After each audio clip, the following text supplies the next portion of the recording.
Hello viewers, welcome to my YouTube channel.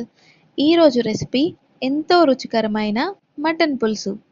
So ఈ tasty mutton పులుసుని ఎలా చేయాలో చూసేద్దాం, వచ్చేయండి. ముందుగా స్టవ్ పైన ఒక కడాయి పెట్టుకొని దానిలో 4 నుంచి 5 టేబుల్ స్పూన్ల ఆయిల్, 4 చీరికలుగా కోసిన పచ్చిమిర్చి, 2 సన్నగా తరిగిన ఉల్లిపాయలు, చిటికెడు పసుపుని వేసి బాగా కలుపుకోవాలి.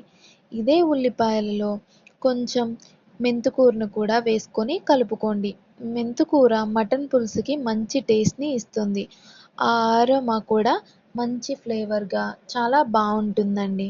నాకైతే చాలా ఇష్టం, అందుకే నేను దీనిలో మెంతికూర కూడా వేసుకొని కలుపుకుంటున్నాను.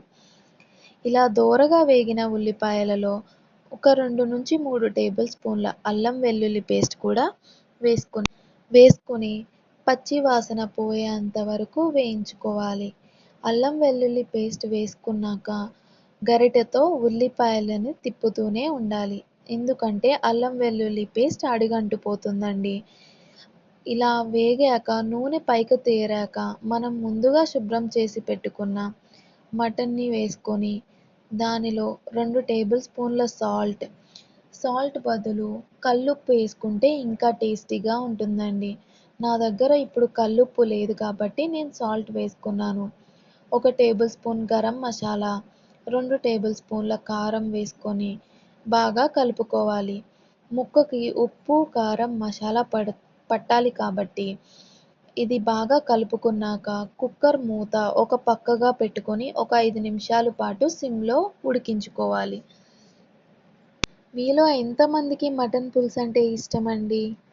ఇష్టమైతే నాకు కమెంట్స్లో చెప్పండి.